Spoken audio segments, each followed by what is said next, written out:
to the premises. In short, we're asking people to come together as a nation by staying apart from each other. The most basic messages of washing your hands properly and practicing good hygiene around sneezing and coughing are still the most important. And if you have a new cough that isn't going away, or a high temperature or both, stay at home, phone your doctor, and a test will be arranged for you within a few days. At a certain point, we will advise the elderly and people who have a long-term illness to stay at home for several weeks. We're putting in place the systems to ensure that if you are one of them, you will have food, supplies, and are checked on. We call it cocooning, and it will save many lives, particularly the lives of the most vulnerable, the most precious in our society. I know it's going to be very difficult to stay apart from our loved ones. Most grandparents just want to give their grandkids a hug and a kiss around about now. But as hard as it is, we need to keep our physical distance to stop the virus. Technology can help too. Check in with your loved ones on Skype or FaceTime and promise them that you'll see them again soon. We've already seen our fantastic community spirit spring into action. Phone your neighbours, see if they need help. And make sure that those who are living alone. How was it though? Yeah. To all young people watching, I know you're probably a bit bored and fed up by it. You want to see your friends. You might even be wishing you were back at school tomorrow. But you're going to have to wait a while longer for that. And I hope you remember that this time is tough on your parents as well. Yeah, that's So I'm right. asking you to ask your parents at least once a day what you can do to help them. Keep up your schoolwork and call Let's your stay out your way. grandparents. It's good enough. Like you, my family has spoken about little else in recent days. My partner, my two sisters, and both their husbands are working in the health service here in Ireland and in the UK. They are all apprehensive. They've heard the stories from China and Italy of hospitals being overwhelmed and medical staff getting sick. I'm so proud of them all. Not all superheroes wear capes. Some wear scrubs and gowns.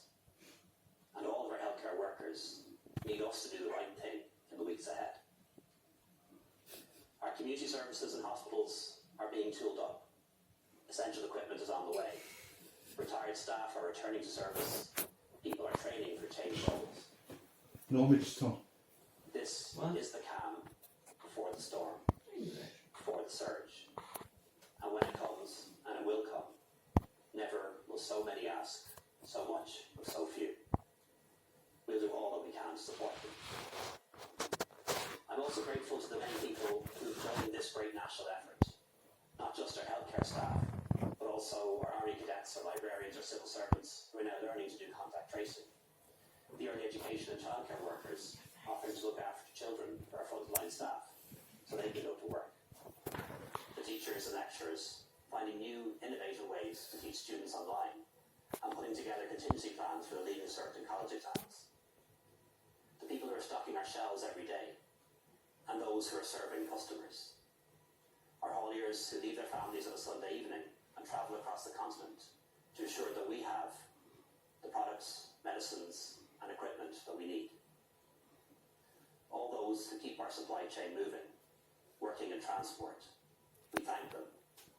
It's a frontline service too. Our journalists and broadcasters who are helping us to inform and educate the public are all deserving of our respect and thanks. Coronavirus is already having a deep impact on jobs and economic activity and will continue to do so. Some people watching will have seen their jobs lost, business closed, or working hours reduced. And more will be worried that it might happen to them too, especially as we don't know when the emergency will end. I know this is causing huge stress and anxiety to you and your families, on top of the fear of the virus. While we don't have all the answers now, we are doing and will do all we can to help you through the time ahead. You will receive income support as quickly and efficiently as possible. And when we're through the worst, we will get people back to work and get businesses open again. Everyone in our society must show solidarity at this time of national sacrifice. For those who lost their jobs and had their incomes reduced, there will be help and understanding from those who can give it.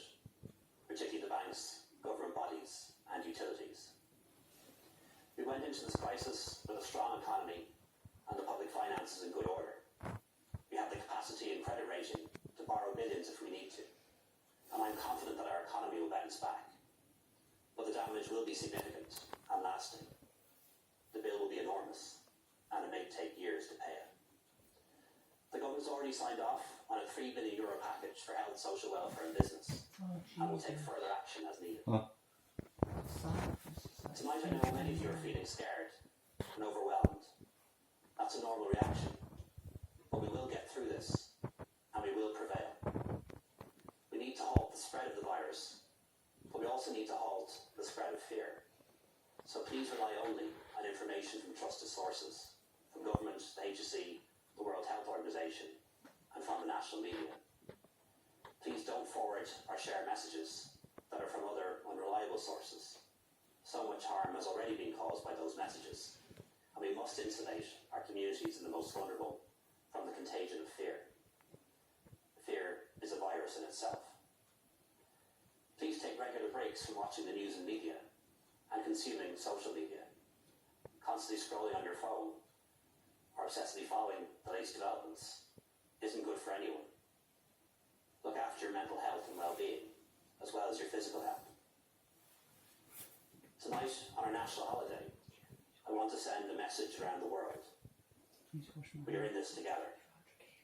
To the people of China, Spain and Italy, who've suffered untold heartbreak and loss, we are with you. To everyone who's lost a loved one to this virus, we are with you. To all those living in the shadow of what is to come, we are with you.